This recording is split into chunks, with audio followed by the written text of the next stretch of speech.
Muy buenas tardes, señoras y señores. Bienvenidos al atardecer de este lunes, que es día 14 de octubre de 2024. Bueno, ya sabíamos desde ayer que una de las noticias más destacadas del día iba a ser la presentación de una querella por parte del Partido Popular ante la Audiencia Nacional por presunta corrupción del Partido Socialista Obrero Español. Y lo sabíamos desde ayer porque ya saben que ayer el jefe de la oposición, Alberto Núñez Feijóo, convocó con carácter de urgencia a los miembros de la dirección de su partido y que después de esa reunión, que se produjo ayer domingo por la mañana, salió la Secretaría General, Cuca Gamarra, y nos anunció que eso se iba a producir. Y hoy, por lo tanto, lo que se ha hecho es formalizar ese anuncio. Hoy formalmente se ha presentado esa querella.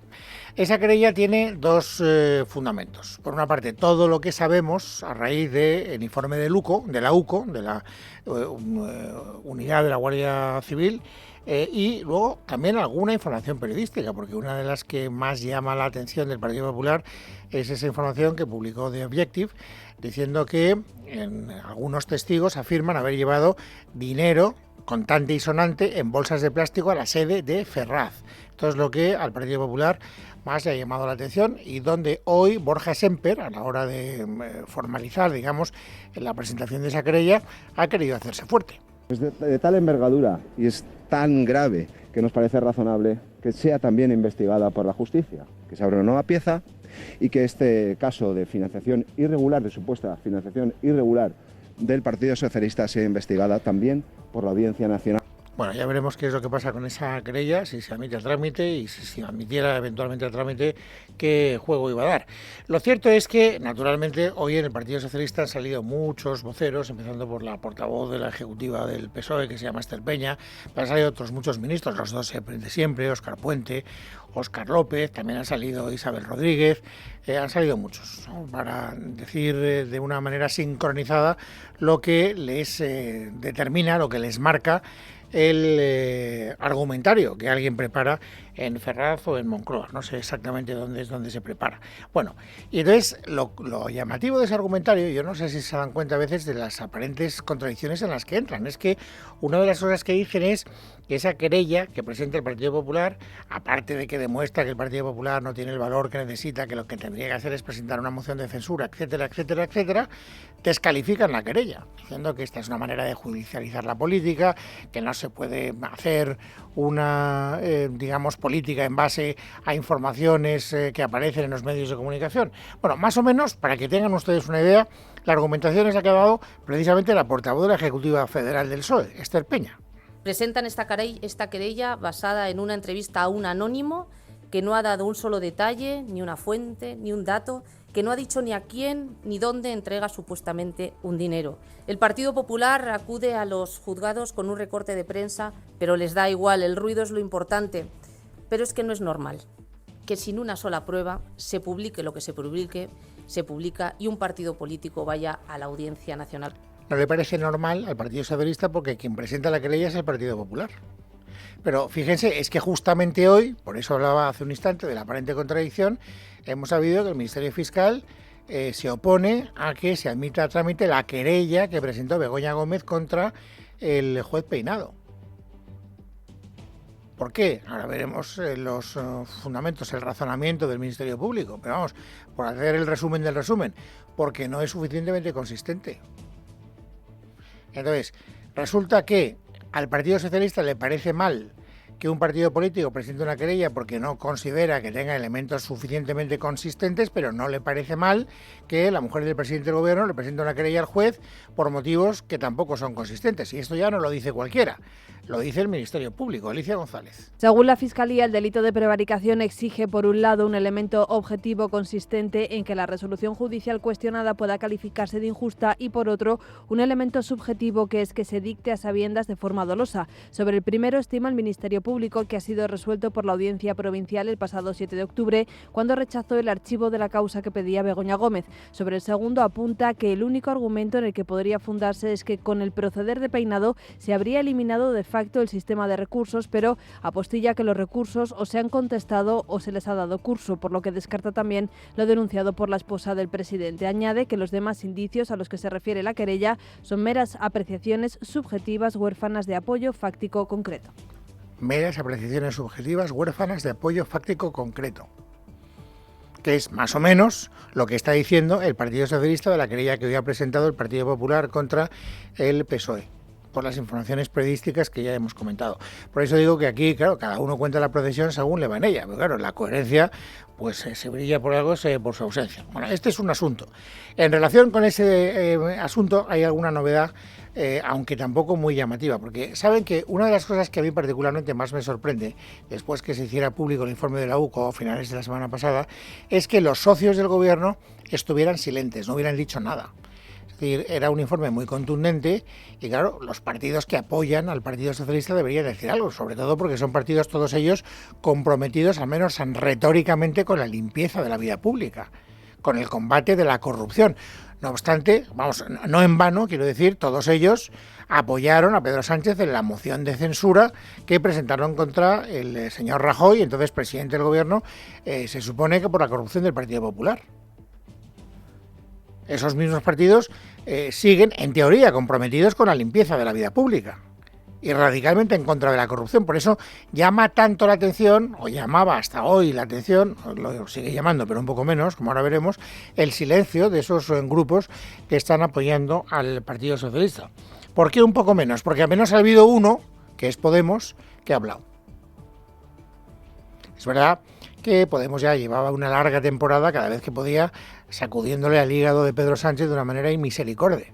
Pero claro, hoy la argumentación que Pablo Fernández, el portavoz de Podemos, ha esgrimido en voz alta, no creo que al Palacio de la Moncloa le haya gustado un pelo.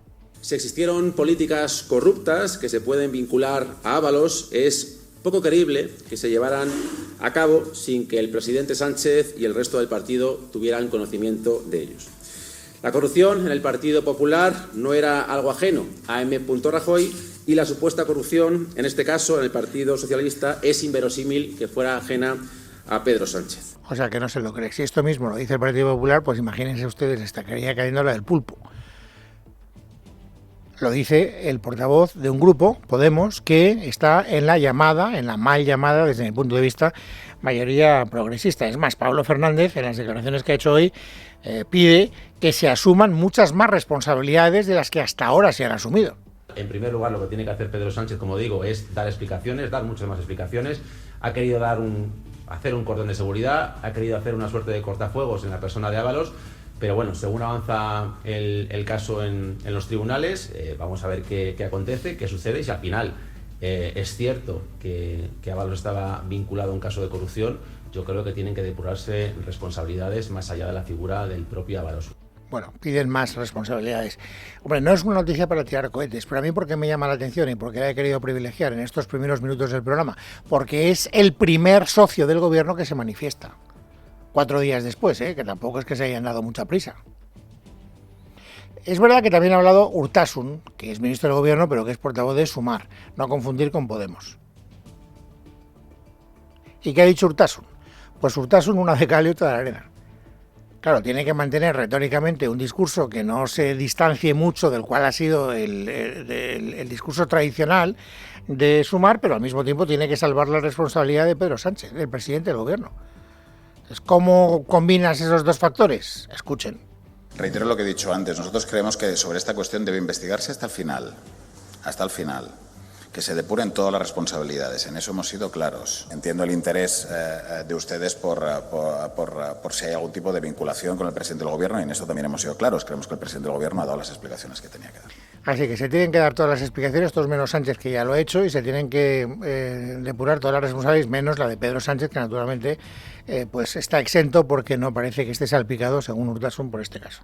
Es el resumen que yo hago de lo que acabo de escuchar. Bueno, en todo caso, el gobierno y el partido que apoya al gobierno tiene un discurso, que es el que hoy hemos ido viendo, en el que considera que ya ha investigado lo suficiente y que ya ha asumido las responsabilidades que tenía que asumir. Es más, que su conducta a la hora de limpiar todo este embrollo, todo este pozo de lodo, pues está siendo poco menos que ejemplar. Escuchen a Esther Peña. El PSOE se rige por 3 principios muy claros en todo lo que concierne a la corrupción: colaboración con la justicia, transparencia absoluta y asunción de responsabilidades. El PSOE está aquí hoy dando explicaciones como lo hizo el presidente del Gobierno el pasado viernes y como haremos siempre que se nos requiera y donde se nos requiera. No sé a qué explicaciones se refiere la señora Peña, porque yo al presidente del Gobierno no le he escuchado ninguna explicación. Francamente, no le he escuchado ninguna. Vamos, ni al presidente del Gobierno ni a nadie. Y volvemos otra vez a lo que yo creo que ya nos marcó un poco informativamente el panorama a finales de la semana pasada. Es decir, el Gobierno dice transparencia y contundencia, ¿se acuerdan? Las dos palabras que repetían hasta la saciedad. Y luego, a la hora de la verdad, le preguntan a la portavoz del Gobierno sobre cosas concretas o al ministro de Justicia, que también lo es de la Presidencia, y pues se quita del medio y no contesta las preguntas. Bueno, pues exactamente lo mismo. Escuchan ustedes, como acaban de hacer, a Esther Peña hablando de la absoluta transparencia y de la conducta difícilmente mejorable del Partido Socialista en este caso. Y a continuación empieza el turno de preguntas. Vamos a ver hasta dónde llega la transparencia, señora Peña. Primer ejemplo. Sobre la información a la que usted hacía referencia, como un recorte de prensa, declaraciones de un anónimo, que suponen las reuniones, o al menos que venían empresarios a Ferraz con bolsas con dinero para entregar ese dinero aquí, me gustaría saber si ustedes tienen alguna información, si han podido mirar, por ejemplo, el registro de entradas de esos días y confirmar, si nos puede confirmar o desmentir aquí, que esas visitas nunca se han producido. La Ley Orgánica de Protección de Datos pues nos obliga, como a toda organización, a destruir los registros de entrada de la sede de Ferraz cada mes, cada 30 días, ¿no? Por tanto, es difícil que nosotros podamos dar otra respuesta. Ya, sobre todo si no la buscan, porque digo yo que al margen de lo que dijeran en esos registros, que ya nos cuenta usted que han sido destruidos, alguien en Ferraz tendrá memoria. ¿No? Si llegaron esos empresarios, pues alguien sabrá si llegaron o no llegaron, y quién les recibió y a qué planta fueron. O si ustedes tuvieran algún interés en hacer una investigación, naturalmente que podrían hacer la investigación. Pero ya se ve cuál es el interés que tienen en hacer esa investigación. Y ya se ve cuál es la coartada argumental que ustedes utilizan ante la opinión pública. No, es que la ley nos obliga a destruir los registros pasados 30 días. Por lo tanto, no podemos hacer mucho más. Esta es la voluntad de transparencia real, por la vía de los hechos, no por la vía de la retórica. Ya me han oído decir muchas veces que las declaraciones, como el papel, lo aguanta todo. Pero es que ha habido todavía un caso, si ustedes me apuran, un poco más sangrante todavía, en esa misma comparecencia de Esther Peña, en su diálogo con los periodistas. Una de las cosas que hemos sabido, por una información que publicaba ayer El País, es que los gastos que pasaba el señor Ábalos cuando era secretario de organización del PSOE, es decir, el número 1 de la organización de Ferraz, el que más mandaba en Ferraz, y pasaba una cuenta de gastos que a la gente que tenía que pagársela, según El País, cito la fuente, les parecía absolutamente disparatada, que provocaba sonrojo a las personas que tenían que pagar. Bueno, pues le preguntan sobre eso hoy a Esther Peña. Escuchen, pregunta y escuchen la transparente respuesta. ¿Ustedes eran conscientes de esos gastos desmedidos que pasaba José Luis Ábalos en Ferraz? Si efectivamente en gerencia flipaban o no con ese tipo de gastos, si se va a hacer una auditoría, en fin. ¿Cómo es posible que nadie supiera lo que hacía José Luis Ábalos cuando era ministro y secretario de organización? Porque no era una persona, digamos, irrelevante en la estructura del partido y del gobierno. No tenemos nada que decir sobre ese tipo de apreciaciones y adjetivos que se dan a los gastos que realizaba en este caso esa persona como miembro de nuestra Ejecutiva Federal dentro de la absoluta normalidad. Ya es un adjetivo, ¿no? Normalidad. Normal es un adjetivo. O sea, que eran gastos normales. Se producían dentro de la normalidad. No flipaban los que tenían que pagarle esos gastos que pasaba el señor Ábalos. Esta es toda la explicación que tiene que dar ante una pregunta concreta basada en una información de un periódico que me imagino que no llamarán ustedes libelo difunde bulos, o también El País es un libelo difunde bulos. Una vez más, tenemos la conducta concreta y por otra parte la formulación retórica. Sí, mucha transparencia, pero a la hora de la verdad ya ven ustedes en qué queda la transparencia. Entonces, ¿para qué ha servido hoy la comparecencia de Esther Peña y de tantos otros actores de la vida política del PSOE? Porque vuelvo a repetir que López, Puente, Rodríguez, Maroto, muchas personas del PSOE han salido para decir exactamente lo mismo. Pues ¿para qué ha servido? ¿Para cargar contra quién? ¿Contra Ábalos? No. Contra el Partido Popular. Ayer nos piden cuentas desde una sede pagada con dinero negro. Lo hace una persona que junto a Feijóo lanzó por la ventana a Pablo Casado por denunciar la corrupción del Partido Popular de Madrid. Y el líder de ese partido tenía como amigo a un narcotraficante de los grandes. ¿Quién nos está pidiendo cuentas? ¿Acaso Los Soprano? Porque parece una broma. No, estará muy contenta la señora Peña porque, claro, incluso ha podido presumir de haber visto Los Soprano. Yo no sé quién hace el argumentario. Ahora, lo que sí que sé es que el argumentario tiene un éxito entre todos los, digamos, voceros del Partido Socialista absolutamente fantástico, porque todo el mundo asume el argumentario y luego lo interpreta con una fidelidad a la letra impresa terrible. Han escuchado ustedes ahora a Esther Peña, ¿no? Pues escuchen ahora para que vean hasta qué punto hay fidelidad al argumentario a Óscar López. Roja sonrojo lo que hace el Partido Popular. Esto es intolerable. Aquí yo quiero llamar la atención sobre cómo está enfangando la vida política del señor Feijóo. Y yo quiero que los ciudadanos tengan muy clarito que hoy hay un gobierno limpio y hay un Partido Popular que está redactando una querella en una sede comprada con dinero negro, con un líder que ha sido amigo de un narco durante muchos años de vacaciones, y luego nos decía que no sabía que era narco porque no existía Google. Es una broma de mal gusto ya. Sobre el dinero negro y lo del amigo narco del señor Feijóo, hoy lo han dicho Esther Peña, Óscar López, Óscar Puente, Isabel Rodríguez y todos los que han salido. ¿Por qué? Porque es lo que dice negro sobre blanco el argumentario que les han pasado.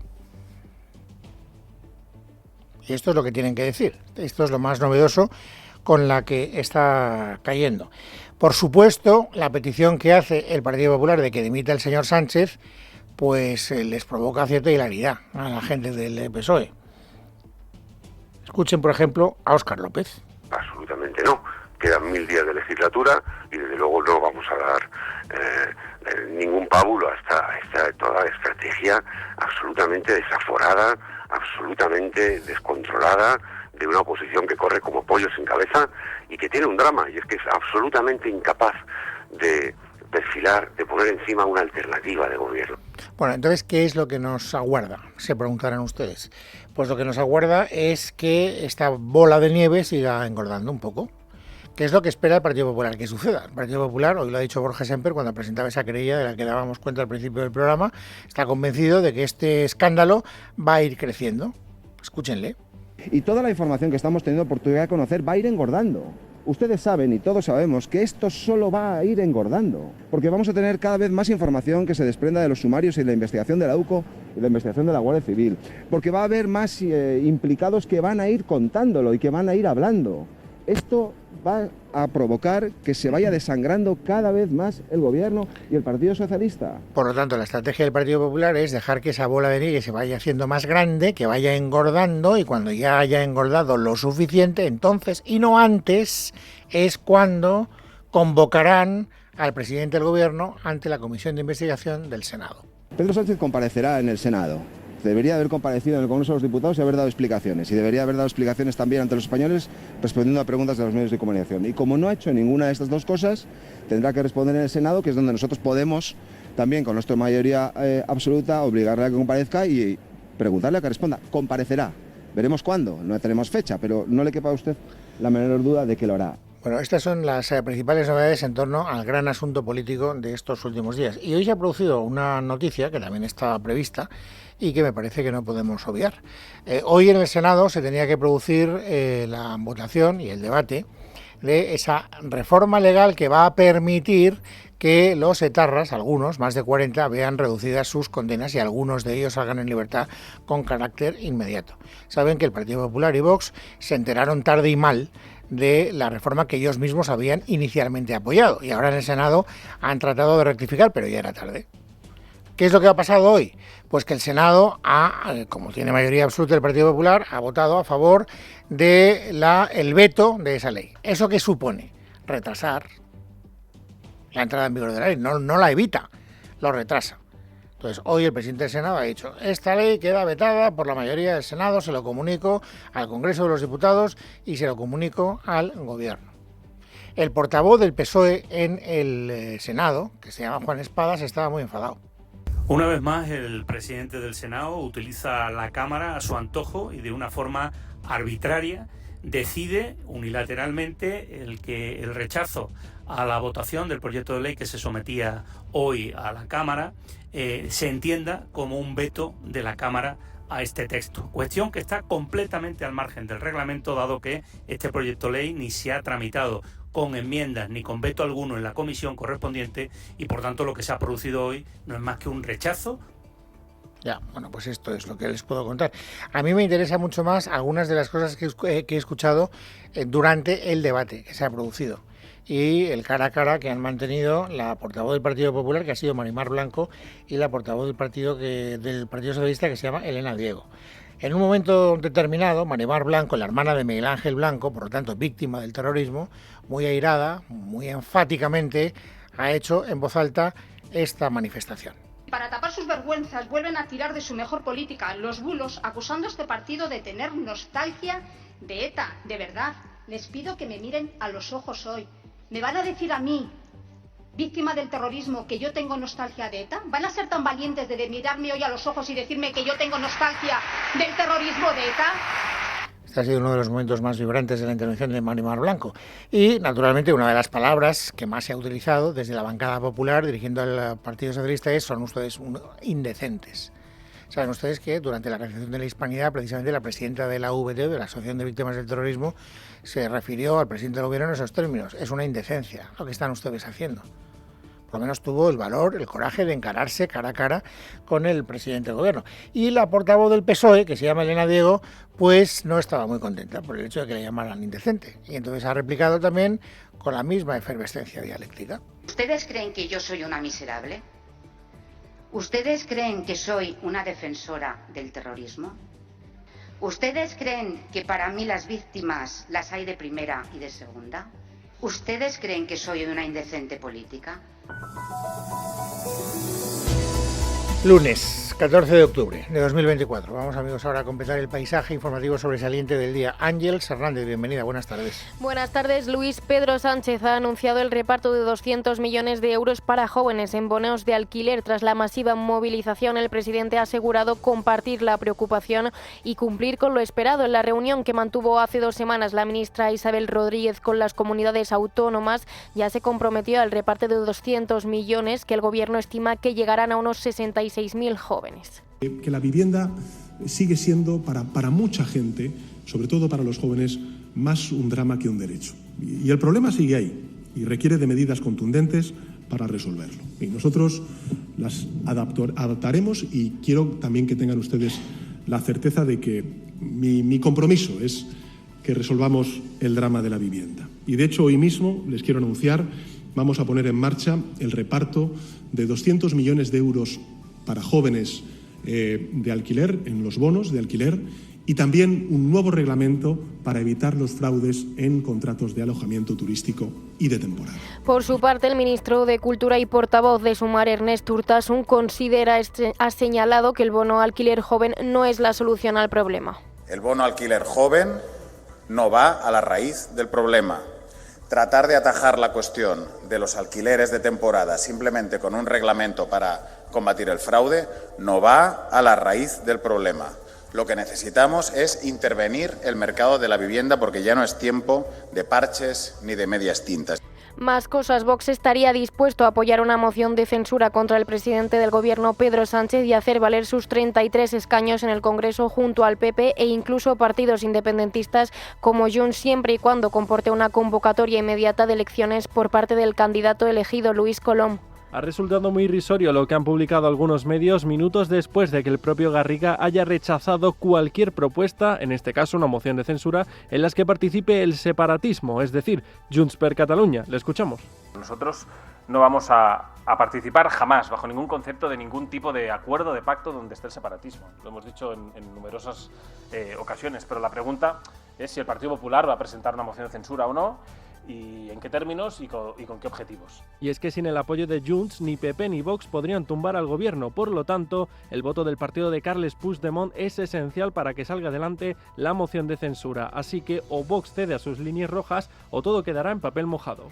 En materia de inmigración, el presidente de Canarias, Fernando Clavijo, ha señalado que desde su ejecutivo se ha elaborado un documento para la modificación del artículo 35 de la Ley de Extranjería y que se le ha hecho llegar tanto al Gobierno de España como al Partido Popular. Paco Robaina. El presidente de Canarias, Fernando Clavijo, ha confirmado en la mañana de este lunes que ya está elaborado un documento para la modificación del artículo 35 de la Ley de Extranjería y que espera por la respuesta de su socio de gobierno en el archipiélago, el Partido Popular, pero también del Gobierno del Estado. Clavijo ha apuntado de forma contundente que se quieran sentar o no desde el Ejecutivo Central y desde el Partido Popular, el Gobierno de Canarias va a continuar con su estrategia e intención de sacar adelante la modificación. Bueno, hemos elaborado un documento que le hemos hecho llegar tanto al Gobierno de España como al Partido Popular. A lo largo de esta semana haremos el contacto y bueno, han quedado en darnos una información sobre lo que opinan. Creo que al final, se quieran sentar o no, el Gobierno de Canarias va a convocar y vamos a intentar sacar adelante esa modificación del artículo 35. Hay que recordar que el gobierno canario sigue trabajando de manera paralela con reuniones o con su visita a Marruecos para tratar de buscar una solución lo antes posible. Tras la llegada de unos 300 migrantes durante el fin de semana y otros 100 durante las últimas horas a las costas canarias, el presidente entiende que no hay que ser frívolos porque se trata de personas que huyen del hambre, de la muerte y de la miseria. En economía, el presidente de la COE, Antonio Garamendi, se ha mostrado abierto a hablar de reducción de jornada laboral con el Partido Popular. También han abordado algunos retos que tiene el país, como la productividad o el absentismo laboral, así como la proposición de ley de conciliación presentada por el Partido Popular, donde la formación plantea una jornada laboral flexible que la patronal acepta solo si está encajada dentro de la negociación colectiva. Por otra parte, la ministra de Defensa, Margarita Robles, ha manifestado su condena a los ataques de Israel a posiciones de la ONU en Líbano que violan el derecho internacional y ha manifestado el compromiso inequívoco de España de continuar con esa misión de paz. España tiene 650 militares en el contingente que tiene y además el jefe de la misión de FINUL es un general español. Es inaceptable por parte de Israel que se vulneren todas las normas del derecho internacional, que se esté entrando en posiciones y atacando a la misión de FINUL, que es una misión de paz, que es una misión de Naciones Unidas. España condena rotundamente esos ataques. Por su parte, el ministro de Asuntos Exteriores, José Manuel Álvarez, ha recalcado este lunes que el acuerdo sobre Gibraltar debe ser parte del acercamiento que busca Reino Unido con la Unión Europea para retomar las relaciones tras el Brexit. Nosotros queremos la relación más estrecha posible entre el Reino Unido y la Unión Europea. España es el país de la Unión Europea con la mayor colonia de ciudadanos británicos perfectamente integrados entre nosotros y tenemos una enorme conectividad, inversiones cruzadas, pero evidentemente hay que resolver esta situación en relación a Gibraltar. España tiene ya desde hace muchos meses un acuerdo equilibrado, generoso, que es respetuoso con el acervo de la Unión Europea, como no puede ser de otra manera, y que garantiza la libertad de circulación de personas y la libertad de circulación de mercancías. Por último, Estados Unidos se involucra más en la guerra de Oriente Próximo ahora con el envío a Israel de baterías y misiles que serán manejados por unos 100 soldados estadounidenses.